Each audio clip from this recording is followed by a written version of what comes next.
I never thought watching someone eat a $500 meal would become the moment I realized my marriage was a lie.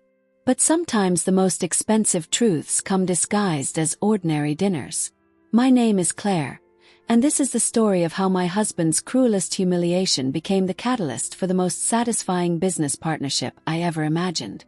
It involves his mother, a handmade jewelry company, and a dinner conversation that changed 3 lives forever.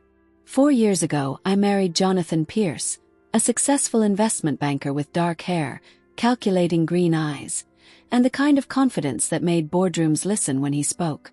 Our wedding was a fairy tale affair at the Four Seasons, surrounded by his family's old money connections and the glittering world of Manhattan finance. His parents, Victoria and Charles Pierce, seemed to embrace me warmly, though I would later understand that their smiles were as carefully crafted as their stock portfolios.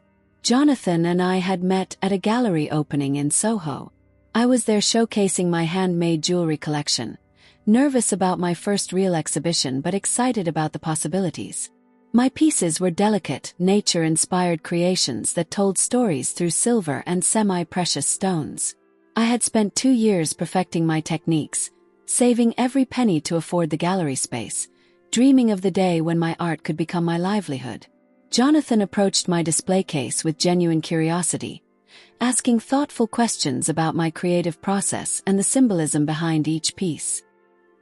He purchased a sterling silver necklace with tiny embedded garnets, saying it reminded him of stars caught in moonlight.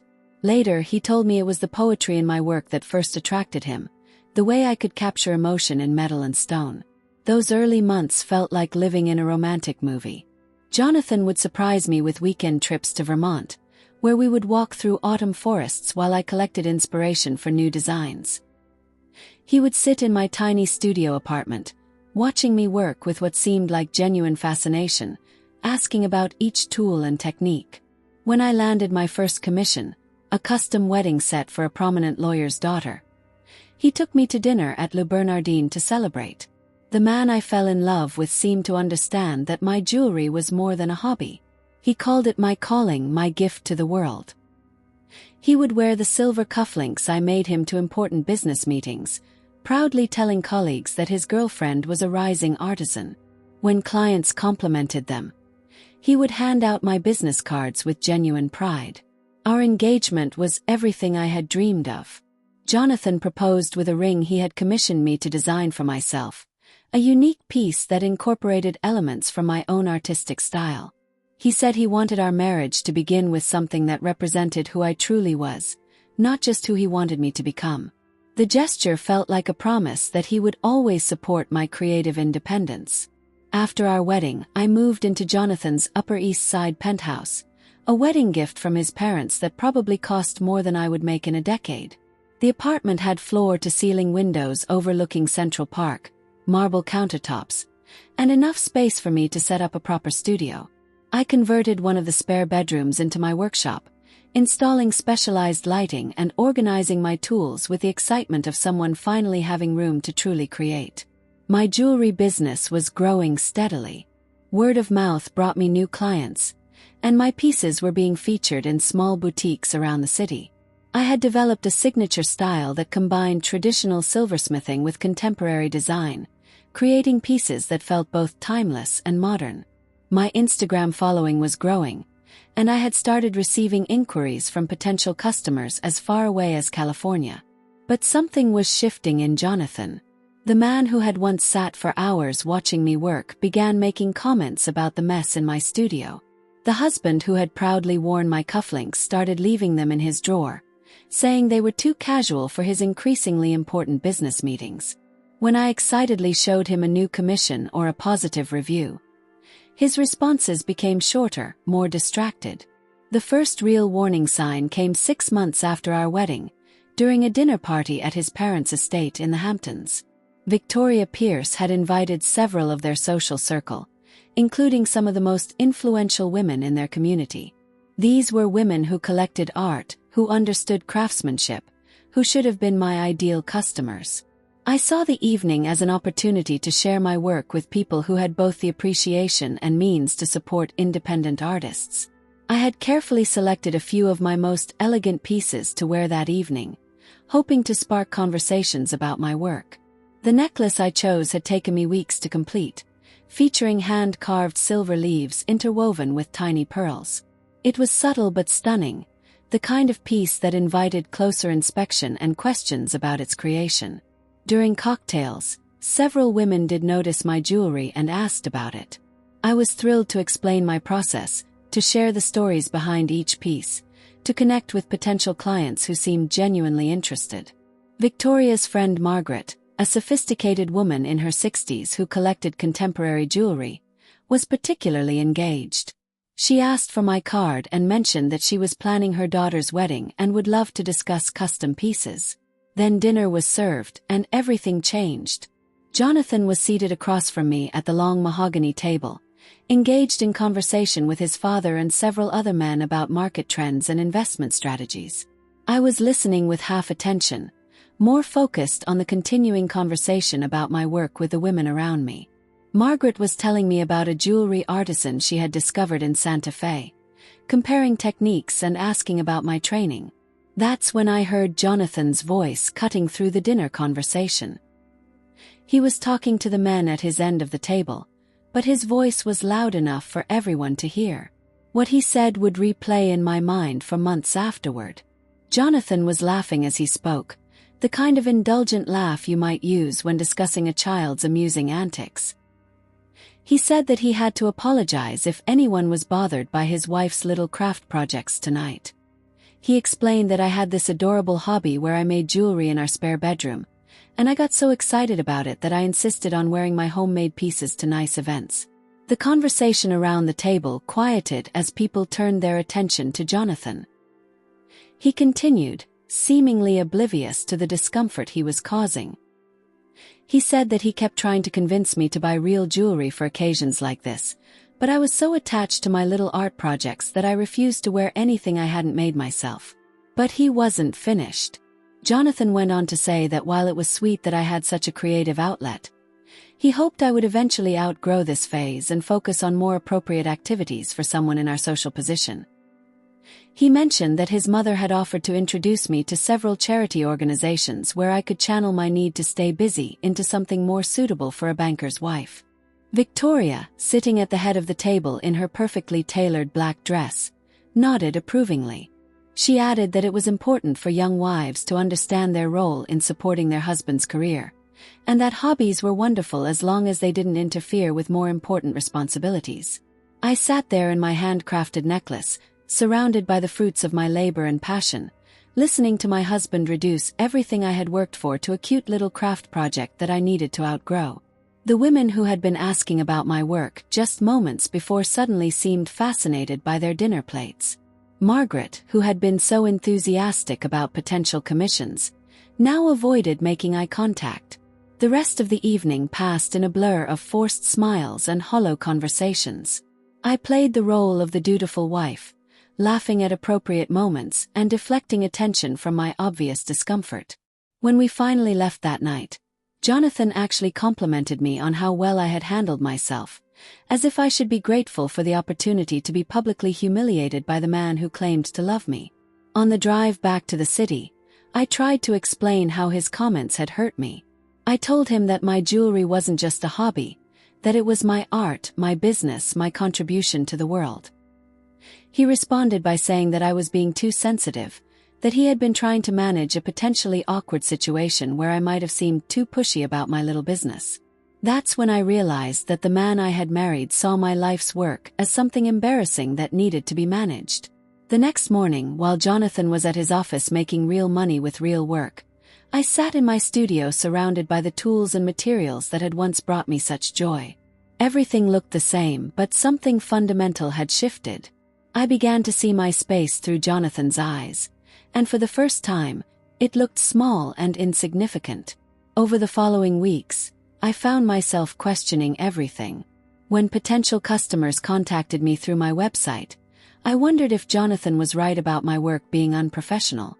When I spent hours perfecting a new design, I heard his voice telling me I was wasting time on craft projects. When I got excited about a commission, I tempered my enthusiasm, afraid of seeming too attached to my little hobby. My productivity plummeted. I started second-guessing every creative decision, every business choice, every interaction with clients. The confidence that had driven me to pursue my art in the first place began to erode under the constant weight of feeling like I needed to apologize for my passion. Jonathan seemed pleased with this change. He complimented me on spending less time locked away in my studio and more time focusing on our relationship. He started suggesting activities that would be more appropriate for someone in my position, like joining Victoria's book club or volunteering for the hospital charity gala. When I mentioned that these activities would interfere with my work schedule, he reminded me that my schedule was flexible since I wasn't dealing with real business commitments.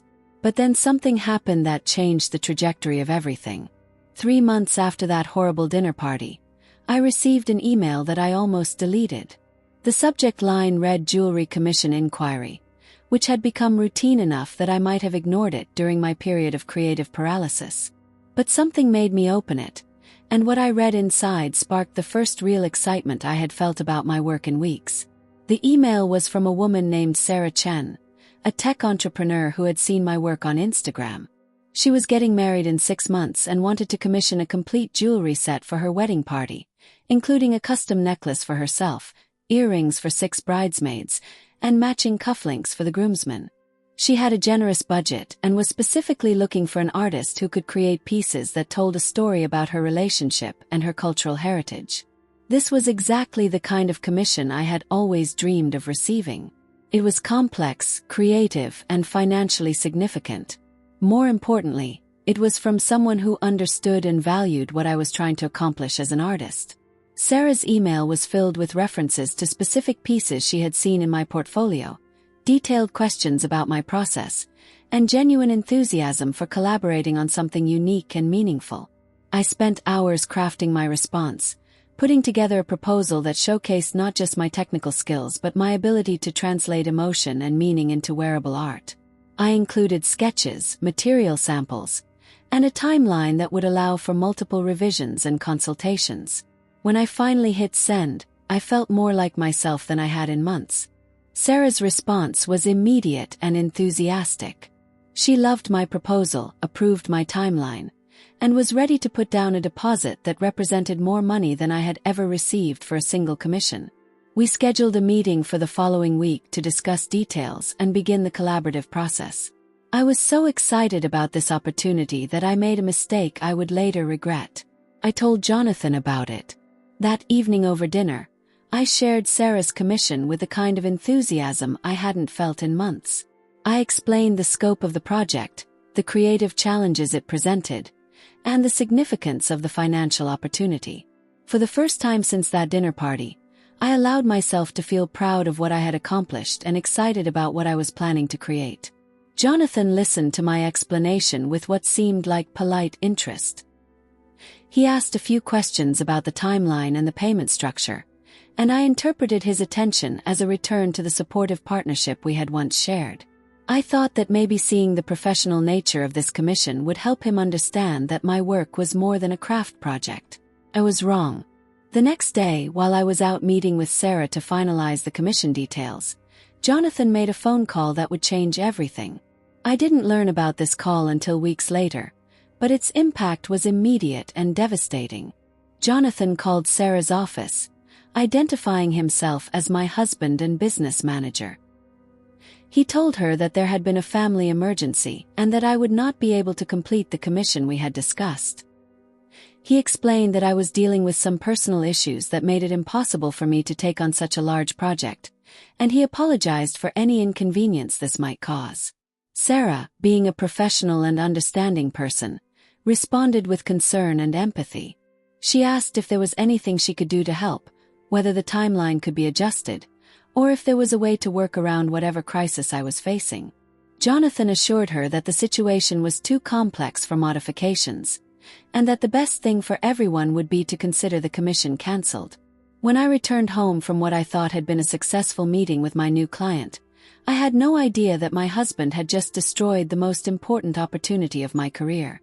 It wasn't until Sarah sent me a follow-up email the next day that I learned what had happened. Her message was kind but confused, expressing concern for my well-being and understanding about the cancelled commission. She mentioned that my husband had explained the situation, and she hoped that whatever I was dealing with would resolve quickly. I read that email 3 times before the reality of what had happened began to sink in. Then I called Sarah immediately, my hands shaking as I dialed her number. When she answered, I tried to explain that there had been some kind of misunderstanding, that I had never cancelled our commission, that I was not dealing with any emergency that would prevent me from completing her project. Sarah's response revealed the full extent of Jonathan's interference. She told me that my husband had been very convincing, very concerned, and very clear that I was not in a position to take on new work. She said that she had already started looking for another artist because she couldn't risk her wedding timeline, but that she was confused about why I seemed unaware of my own family emergency. I managed to convince Sarah that there had indeed been a misunderstanding, but not the kind she thought. I explained that my husband had acted without my knowledge or consent, that there was no emergency, and that I was absolutely capable of completing her commission. But by then the damage was done. Sarah had already put down a deposit with another artist. Her timeline was locked in, and she couldn't risk changing horses midstream so close to her wedding date. That evening, I confronted Jonathan with what he had done. I showed him Sarah's emails, explained how his interference had cost me the most important commission of my career, and demanded an explanation for his actions. His response was worse than I could have imagined. Jonathan told me that he had been trying to protect me from taking on more than I could handle. He said that the commission Sarah had described was clearly beyond my skill level and experience, and that he didn't want to see me fail publicly and damage my reputation. He insisted that he had done me a favor by saving me from an inevitable disaster. But then he revealed the real reason behind his sabotage. Jonathan explained that he had been thinking about our future, about the children we would eventually have and the kind of life we wanted to build together. He said that my jewelry hobby had been a nice distraction while we were getting established, but that it was time for me to focus on more important things.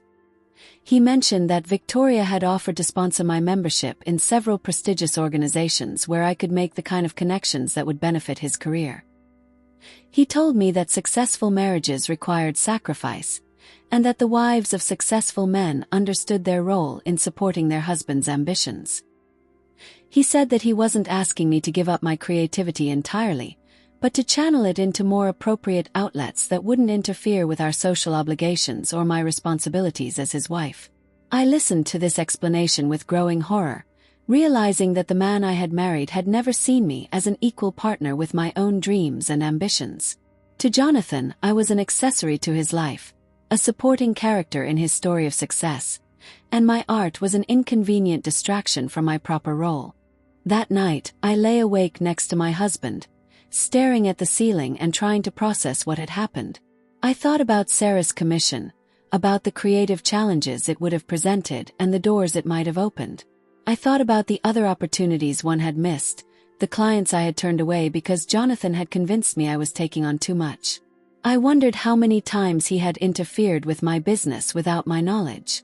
The next morning I made a decision that would change everything. I went to Victoria. I know that might seem strange, considering that she had been part of that humiliating dinner conversation months earlier. But I had been thinking about that evening, replaying every detail, and I had noticed something that gave me hope. Before Jonathan had made his dismissive comments about my jewelry, Victoria had been listening to the women's conversations with what seemed like genuine interest. She had asked thoughtful questions about the jewelry artisan Margaret had mentioned, showing knowledge about techniques and materials that suggested more than casual interest. I also remembered something from our engagement period. Victoria had mentioned in passing that she had once been quite involved in the arts, that she had supported several emerging artists early in their careers and had developed an eye for genuine talent. She had spoken about this period of her life with a wistfulness that suggested she missed being more actively engaged in creative endeavors. So I called Victoria and asked if we could have lunch, just the two of us. I told her I was hoping to get her advice about something important, and she agreed to meet me at her club the following Tuesday. The Manhattan Women's Club was everything I expected it to be. All mahogany paneling and oil portraits, filled with women who carried themselves with a kind of confidence that comes from never having to worry about money. Victoria arrived precisely on time, dressed in a perfectly tailored navy suit that probably cost more than most people's monthly rent. She greeted me with the same polished warmth she had always shown, but I could sense her curiosity about this unusual request for a private meeting. Over lunch, I decided to be completely honest. I told Victoria about Jonathan's interference with Sarah's commission, about his attitude toward my work, and about the conversation at her dinner party that had started this whole crisis. I explained that I was struggling to understand how to balance my love for my husband with my need to pursue my art, and I hoped she might have some insight from her own experience. Victoria listened to my story without interruption, her expression growing more thoughtful as I continued. When I finished, she was quiet for a long moment, stirring her coffee with a kind of deliberate care that suggested she was choosing her words carefully. Then she asked me a question that surprised me. She wanted to see my work, not just the pieces I had worn to social events, but my portfolio, my process, my artistic development over time. She said that she couldn't offer meaningful advice without understanding what I was actually trying to accomplish as an artist. That afternoon, Victoria came to my studio. She spent 2 hours examining my pieces, asking detailed questions about techniques, materials, and inspiration. She handled each piece with the care of someone who understood craftsmanship, studying the construction and finishing with an expert's eye. Her questions revealed a depth of knowledge about jewelry making that went far beyond casual appreciation. When she finished her examination, Victoria sat down in the chair where Jonathan used to watch me work and asked if she could be completely frank with me. She told me that my work was extraordinary, that I had developed a unique voice that combined technical excellence with genuine artistic vision. She said that in her years of collecting and supporting artists, she had rarely seen someone so young with such a mature understanding of their craft. She believed that with the right support and opportunities, I could become a significant presence in the contemporary jewelry world. But then she said something that revealed how much she understood about my situation. Victoria explained that she recognized the position I was in because she had been there herself, many years ago. Before her marriage to Charles, she had been building a career in art curation, working with galleries and private collectors to identify and promote emerging artists. She had loved that work, had been good at it, and had dreamed of eventually opening her own gallery. When she married Charles, she had made the choice that was expected of women in her social circle at that time. She had given up her professional ambitions to focus on being the perfect wife and mother, supporting her husband's career and managing their social obligations. She had convinced herself that this sacrifice was temporary, that she would return to the art world when the time was right. But the right time had never come. There had always been another social obligation, another family responsibility, another reason why her own ambitions needed to wait. Now, 40 years later, she was a wealthy woman with impeccable taste and extensive connections, but she had never fulfilled her own creative dreams. Victoria told me that watching Jonathan dismiss my work at that dinner party had brought back painful memories of similar moments in her own marriage. She said that she had remained silent that evening because it was the role she had learned to play, but that she regretted not speaking up for me. Then she made me an offer that would change both of our lives. Victoria proposed that we become business partners. She had the connections, the social standing, and the financial resources to help me reach the level of success my work deserved. I had the talent, the drive, and the artistic vision that she had always wished she could support more directly. Together, we could build something that honored both of our dreams. She suggested that we start by organizing a private showing of my work for her circle of collectors and art enthusiasts. She would host the event, handle the guest list, and use her reputation to establish my credibility with serious buyers. If the showing was successful, we could discuss longer-term collaboration on exhibitions, commissions, and possibly even opening our own gallery space. Victoria's offer was everything I had ever dreamed of, but it came with a complication I hadn't expected. She insisted that this partnership needed to remain secret from Jonathan and Charles, at least initially. She explained that both men would see our collaboration as inappropriate, a distraction from our proper roles as wives. She suggested that we present my success as organic growth that had happened independently, rather than the result of her direct support. I agreed to Victoria's terms, partly because I desperately needed what she was offering, and partly because I was curious to see how Jonathan would react to my success when he couldn't interfere with it. Over the next month, Victoria and I worked together to plan the most important evening of my career. She invited 30 of the most influential art collectors in her social circle, people who had both the means and the taste to recognize quality work. She arranged for professional photography of my pieces, designed elegant invitations, and transformed her Upper East Side townhouse into a sophisticated gallery space. I spent weeks preparing new pieces specifically for this showing, pushing myself creatively in ways I hadn't attempted before. Working with Victoria's feedback and encouragement, I created a collection that told a cohesive story while showcasing the full range of my technical abilities. Each piece was more complex and ambitious than anything I had attempted before, and I felt more confident about my work than I had in months. The evening of the showing, I stood in Victoria's living room, surrounded by my art displayed against silk wallpaper and museum-quality lighting, and felt like I was finally becoming the person I was meant to be. Victoria had arranged everything perfectly, from the catering to the background music, creating an atmosphere that made my jewelry feel like the serious art it had always been. The guests arrived fashionably late, as expected, but their interest in my work was immediate and genuine. These were people who knew quality when they saw it, who understood the difference between craft and art, who had the confidence to trust their own taste rather than following trends. Within the first hour, I had sold more pieces than I typically sold in 3 months, and several guests had expressed interest in commissioning custom work. But the most satisfying moment of the evening came when Margaret, the woman who had been so enthusiastic about my work before that dinner party disaster, approached me with an apology. She explained that she had been intimidated by Jonathan's dismissive comments, afraid that engaging with my work might create social awkwardness. But seeing my pieces displayed in Victoria's home, with her obvious endorsement, had given Margaret the confidence to trust her own judgment. Margaret commissioned a complete jewelry set for her daughter's wedding, the project she had originally wanted to discuss with me months earlier. The irony was perfect.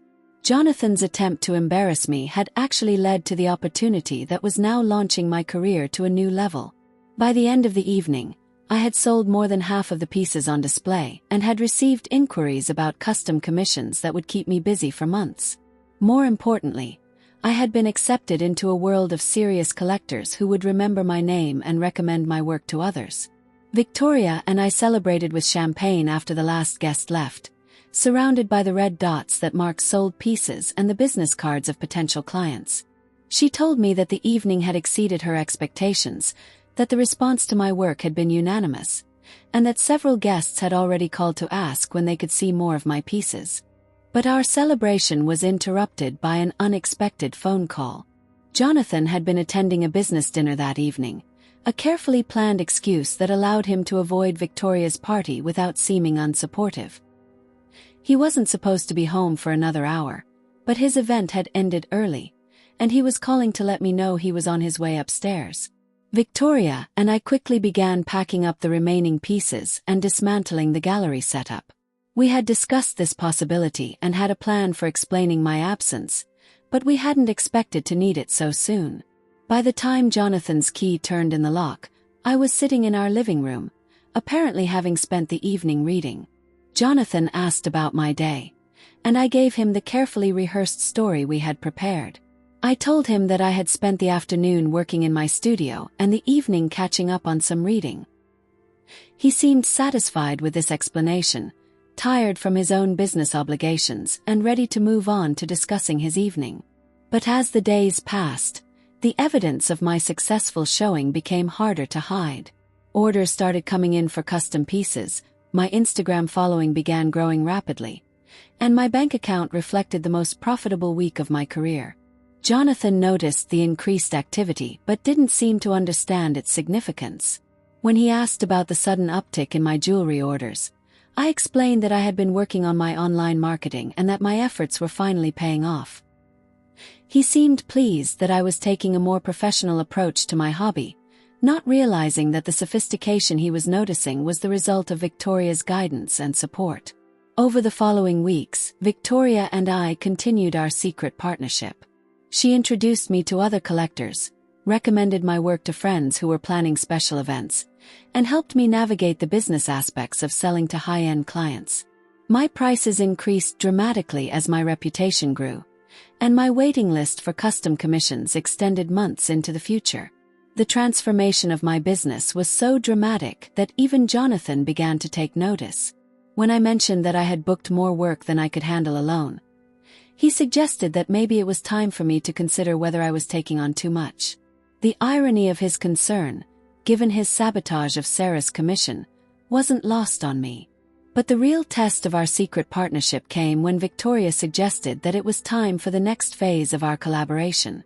She proposed that we organize a larger exhibition, something that would establish me as a serious presence in the contemporary jewelry world. She had connections with several prestigious galleries, and she believed that my work was ready for that level of exposure. The exhibition would be a major investment of time and resources, but it could launch me into the top tier of American jewelry artists. Victoria's proposal was everything I had ever dreamed of, but it would be impossible to hide from Jonathan. An exhibition of that scale would require months of preparation, significant media attention, and my full-time commitment. There would be no way to present it as a casual hobby that I was pursuing on the side. That's when Victoria suggested something that took our partnership in a direction I hadn't expected. She proposed that we tell Jonathan and Charles about our collaboration, but not as a confession of secret activities. Instead, we would present it as a new business opportunity that Victoria had recently discovered. She would explain that she had become aware of my work through mutual friends, had recognized its commercial potential, and was proposing to invest in my career as a business venture. This approach would reframe our partnership in terms that the men in our lives could understand and respect. Instead of two women pursuing dreams they considered inappropriate, we would be partners in a legitimate business enterprise with clear financial goals and professional structures. Victoria's investment would transform my art from a cute hobby into a serious venture worthy of their attention. I agreed to Victoria's plan, partly because I was excited about the exhibition opportunity, and partly because I was curious to see how Jonathan would react when my success could no longer be dismissed or ignored. We arranged a dinner meeting at Victoria's townhouse, ostensibly so she could present her business proposition to both couples.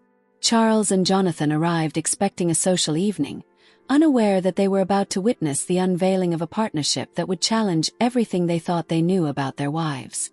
Victoria had prepared for this evening with the same attention to detail she had brought to my first showing. She had professional photographs of my work, financial projections for the proposed exhibition, and a business plan that outlined our goals for the next 3 years. She presented our partnership not as an artistic collaboration between friends, but as a strategic investment opportunity that combined her resources with my talent. The reaction was immediate and revealing. Charles, ever the pragmatist, was intrigued by the financial projections and impressed by the sales figures from my recent showing. He asked detailed questions about the jewelry market, the potential for growth, and the return on investment Victoria was expecting. His interest was purely financial, but it was genuine interest nonetheless. Jonathan's reaction was more complex. He seemed caught off guard by the professional presentation, clearly struggling to reconcile this serious business proposal with his perception of my cute craft hobby. He asked questions about my experience, my training, and my ability to handle the demands of a larger-scale operation. But the most telling moment came when Victoria showed them the photographs of pieces I had sold at her showing. Jonathan recognized several of the designs as jewelry I had worn to social events, pieces he had dismissed as homemade accessories inappropriate for nice occasions. Seeing them professionally photographed and presented as serious art seemed to shake his understanding of what I had been doing in my studio all this time. Victoria's presentation was masterful. She positioned herself not as my patron or mentor, but as a savvy investor who had recognized an opportunity in an undervalued market. She emphasized my potential for growth, the demand she had observed from her collector friends, and the strategic advantage of getting involved with my career while I was still accessible and affordable. By the end of the evening, both men had agreed that Victoria's proposal made business sense. Charles approved of his wife's venture into art investment, seeing it as a sophisticated way to diversify their portfolio. Jonathan seemed more hesitant, but he couldn't argue with the financial success I had already demonstrated. The formal announcement of our partnership changed everything overnight. Suddenly, my jewelry work wasn't a hobby that Jonathan tolerated but a business venture that he bragged about at his office. When colleagues complimented the pieces I wore to corporate events, he no longer downplayed their significance but mentioned the investment partnership and the upcoming exhibition. Victoria and I spent the next 6 months preparing for what would become the most important exhibition of my career. We selected pieces that showcased the evolution of my work, commissioned new pieces specifically for the show, and worked with a prestigious Soho gallery to create an exhibition that would establish my reputation in the contemporary jewelry world. The opening night was everything we had dreamed it would be. The gallery was packed with collectors, critics, and other artists, all drawn by Victoria's connections and the quality of my work. Sales were strong, reviews were positive, and several major collectors added my pieces to their permanent collections. But the most satisfying moment of the evening came when I overheard Jonathan talking to a group of his colleagues about my success. He was explaining how he had always recognized my talent, how he had encouraged me to pursue my art seriously, and how proud he was of what I had accomplished. He spoke as if he had been my biggest supporter from the beginning, conveniently forgetting every dismissive comment and act of sabotage. Later that night, as we celebrated at a private dinner with Victoria and Charles, Jonathan raised his glass to toast my success. He spoke about the importance of supporting your spouse's dreams, about the pride he felt in my achievements, and about his excitement for my future in the art world. I smiled and accepted his toast, knowing that Victoria and I had achieved something remarkable together. We had built a successful business partnership that honored both of our talents and ambitions. More importantly, we had proven that with the right support and determination, it was possible to reclaim dreams that others had tried to diminish. 6 months later, my work was being featured in galleries across the country. I had commissions from celebrity clients, museum acquisitions, and a waiting list that extended more than a year into the future. Victoria had become not just my business partner but my closest friend and most trusted advisor. And Jonathan, who had once mocked my craft projects and sabotaged my opportunities, now introduced himself at social events as the husband of Claire Pierce, the renowned jewelry artist. Sometimes the best revenge isn't getting back at someone who hurt you. Sometimes it's succeeding so completely that their attempts to diminish you become irrelevant footnotes in your story of triumph. But as I stood in my expanded studio, now a full professional workshop with employees and international shipping, I wondered about all the other women who might be sitting in spare bedrooms, questioning their dreams because someone they loved had convinced them their art was just a hobby. How many Sarah Chens were out there, looking for artists who would never respond to their emails because someone else had decided their dreams weren't worth pursuing? And you, if someone you loved was systematically undermining your dreams while claiming to protect you, if your greatest supporter became your biggest obstacle, what would you have done to reclaim your power and prove them wrong?